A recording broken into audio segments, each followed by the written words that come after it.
Hey, what up YouTube? It's your boy, man. I'm back again with another video. Today I just want to go back and dive into this company again called Omega Pro.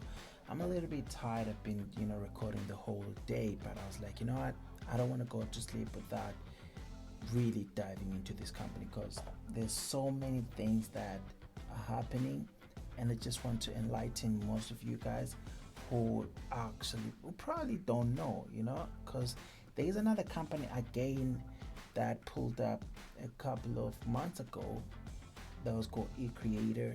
It left people like going crazy, and the guy, I saw like is it like one of the people who works from that company, or is it the CEO, right? So it's just pictures online. He was apprehended in Zimbabwe, taken to court and all that. So there's a lot really going on, like especially from these dudes coming from Asia, coming to Africa, and all that they want is to milk you dry. And you always fall for these scams, because they come with like the get rich quick scheme kind of vibe, and we all like tend to buy into it, and I don't think it's a good thing. So now let's dive into this one. So now we're gonna step into this page and just look at a couple of things, right? Anyway, I already made a couple of videos in my YouTube channel. You can check those out. When I was talking about how Omega Pro is a scam, right? So when we check this one, this is just for like, it's like a recap, finding news sources. This is like another website that I've never tried before. It's called WikiFX, right? Global Broker Governance in an Inquiry App, whatever. That's not what I'm here for. It's called wikifx.com. Just go and check it out, man, and you'll see these things by yourself, right? So yes, says Omega Pro has been declared a fraudulent online trading platform in Belgium. First red flag, and I've already given you guys most of the red flags that this company has.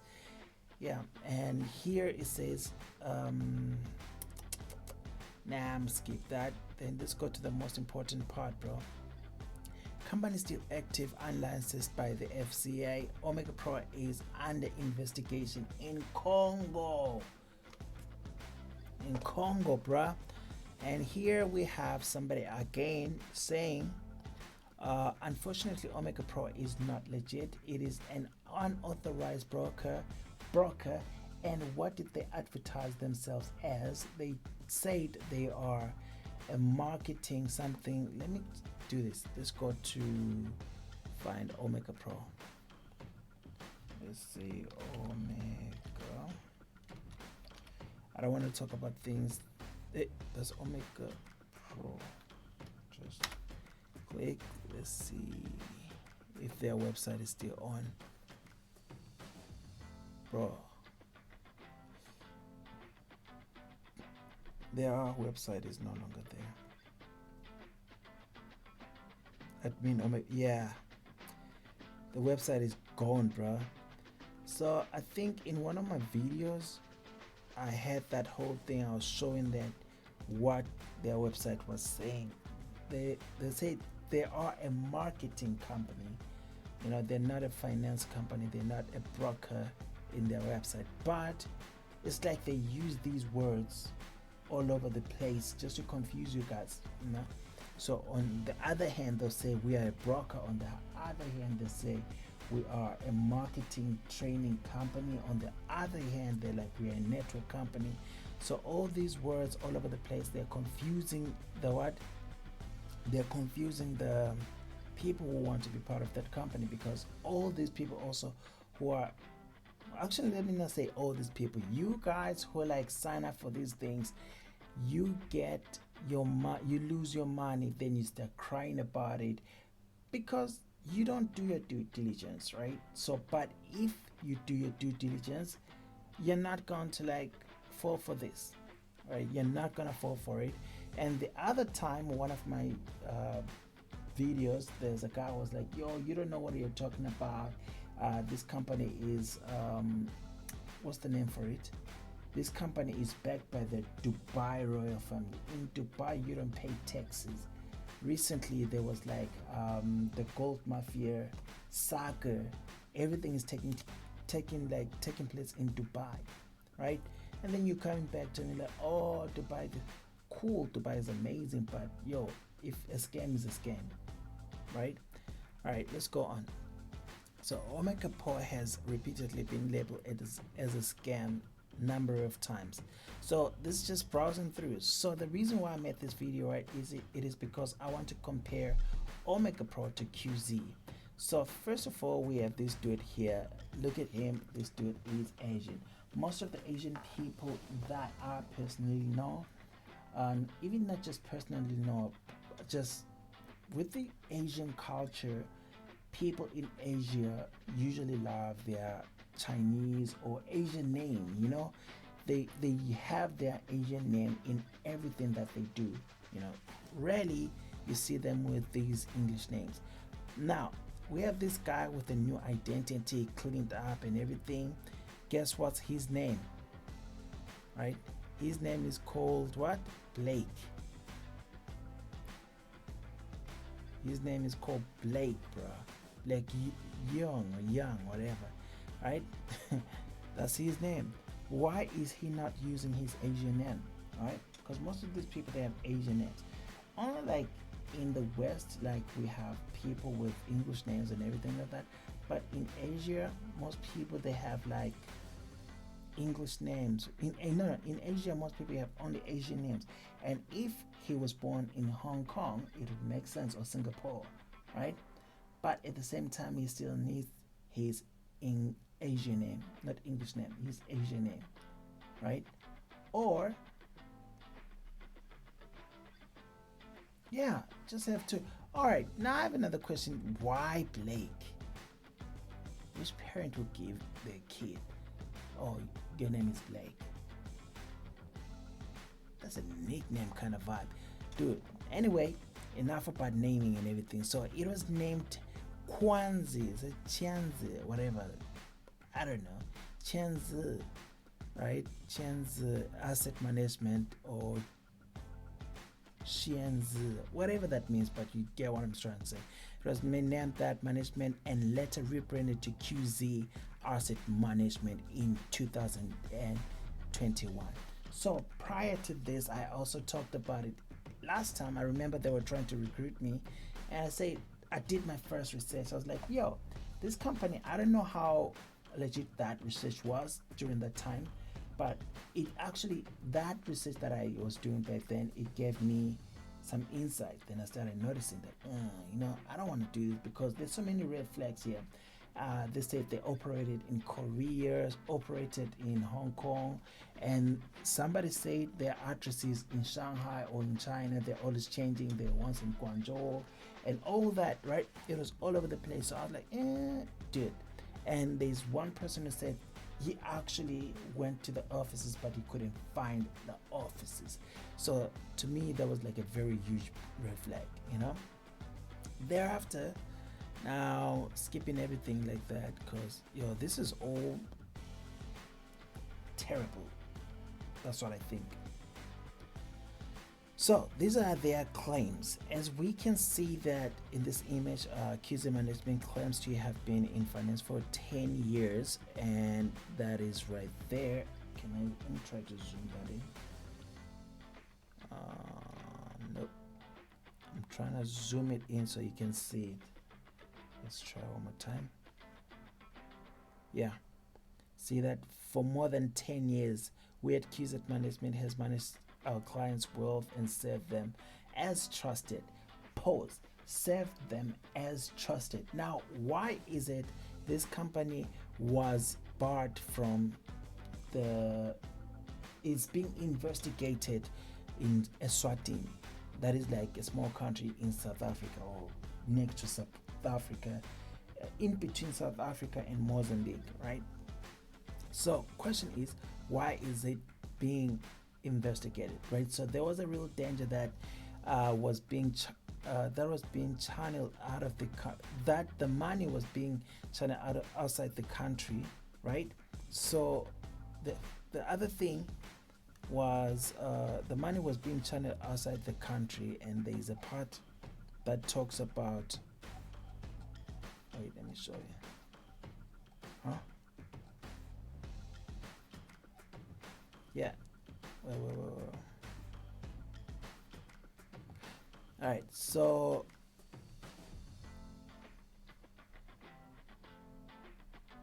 here it says, with the information that is gathered, this company is from China and also in other several countries. They didn't say it's from one country. China and several countries. Like I mentioned earlier, there is is it South or North Korea between the two? I still have to go back for that, right? So, dude, we see that this has like been terrible from the word go, from the word go. Like here you can see this bank was smart enough to really block everything, because the money was being channeled outside the country and to an account that was black, like a black yeah, to a black account, same as the CEO's name. What's the CEO's name? Blake, right? So the money was being channeled to a Blake account. Where's the money going? Oh, the money's going to Blake. Blake who? Blake account. Yeah, man. So the money was being channeled to the Blake account. Let's go back. I'm trying to put this one here. All right, cool. Yeah. So the money was being channeled to the Blake account, and it's terrible. So I wrote a couple of notes here to talk about. I was like, yo, first of all, if somebody introduces you to these types of companies, before you take out your hard-earned money, please, right? I'm begging you, research. That's number one. Number two, right? You have to figure out, does this company have any red flags, right? What are the red flags? For example, like my biggest red flag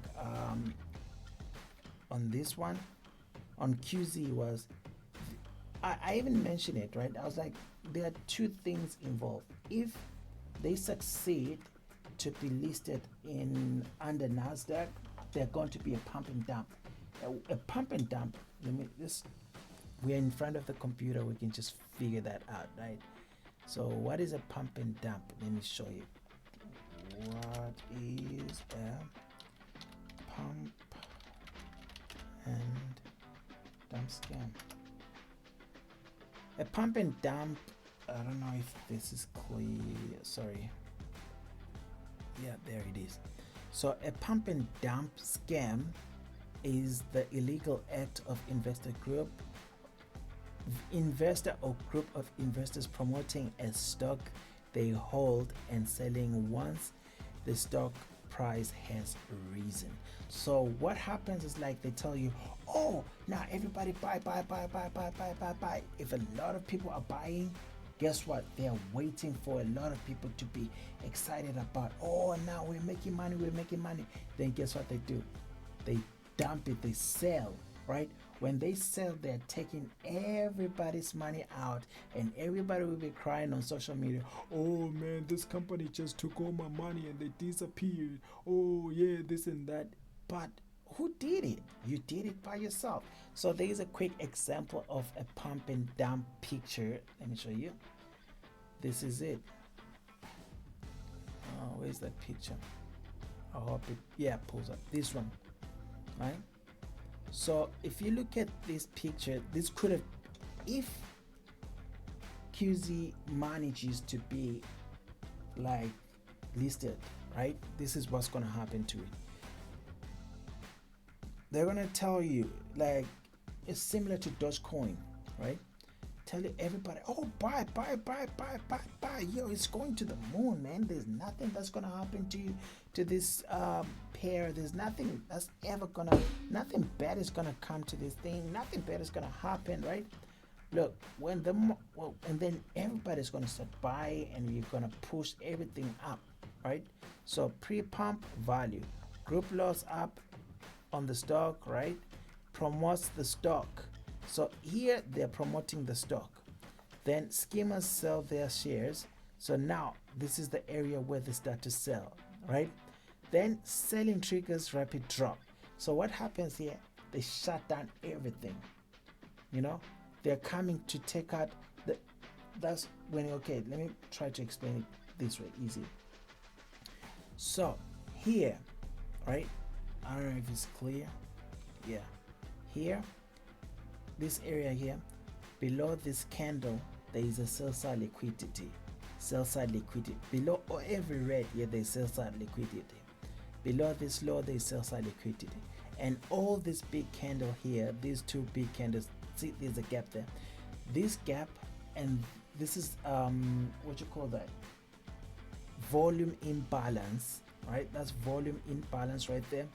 This is an imbalanced candle, imbalance too. So when this candle is coming down, the algorithm of the market, what it's doing is it wants to come and rebalance price. It doesn't know what's going on in the minds of the people that, you know, gave birth to this scheme, right?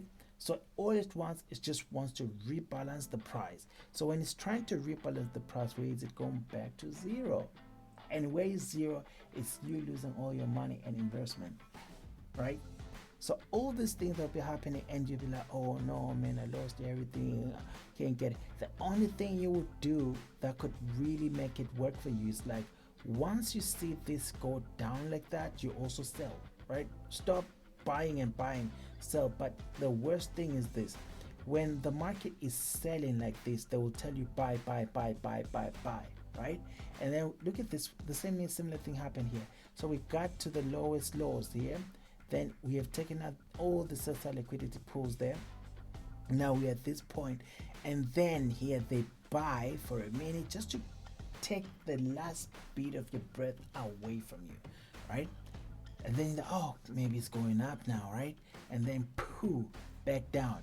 Oh, and maybe it's going up now, right? Where is it going to? That week has a 50% down, boom, all the way down. It keeps on going down. These are like the types of the pump and dabs that this is no, this is something that could have happened to this company. What's this thing called? QZ. Or this is what will happen if they get listed under what you call this, NASDAQ, you know. So yeah, man, it's just crazy, bro. Like all these things,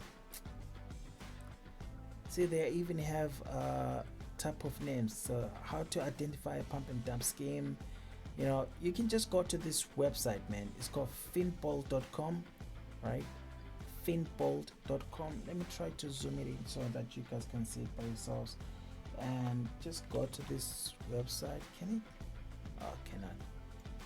Let me go to the top. Yeah, there it is, Finbolt.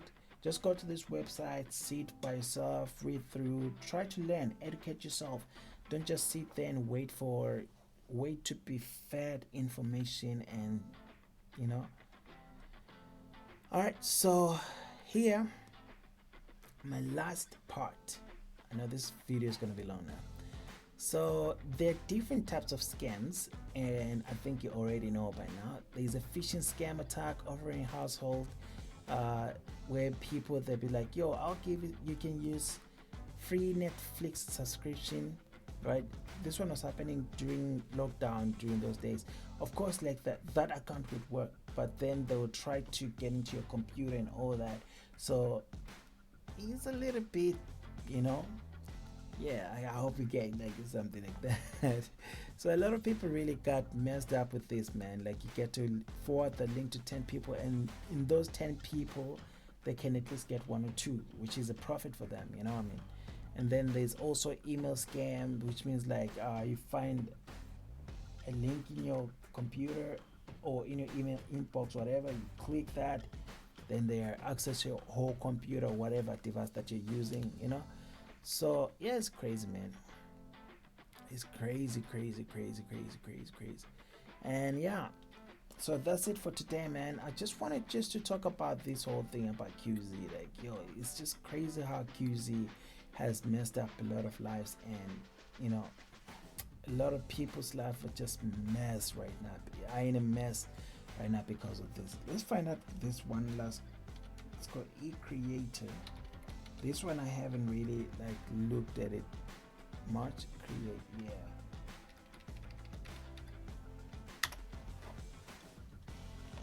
This is, yeah, this is the company that was like so eCreator founder. Yeah, this is the company that is like operating in Zimbabwe. Weekend in jail, eCreator founded in Harare 3 days ago. Founder Ponzi schemes are 39 arrives in Harare magistrate court yesterday. Yeah, I was right. That the guy was like, you know, taken to court and all that.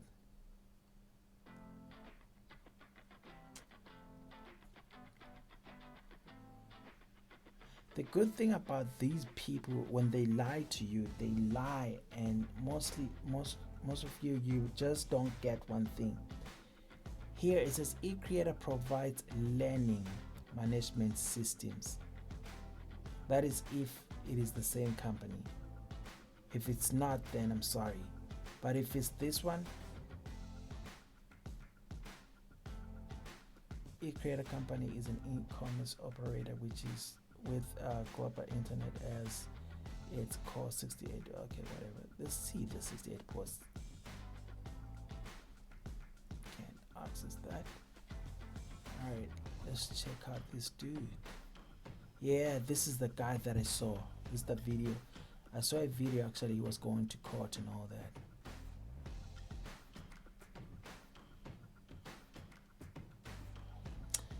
Anyway, man, enough.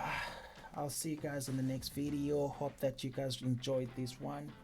It was really fun, man, just catching up with you guys. And yeah, man, you know me, man, I don't edit, bro. I just go for I just go from the top, man. Yeah, from the what? From the top. Yeah, and it is what it is. I'm out. Boom. Peace.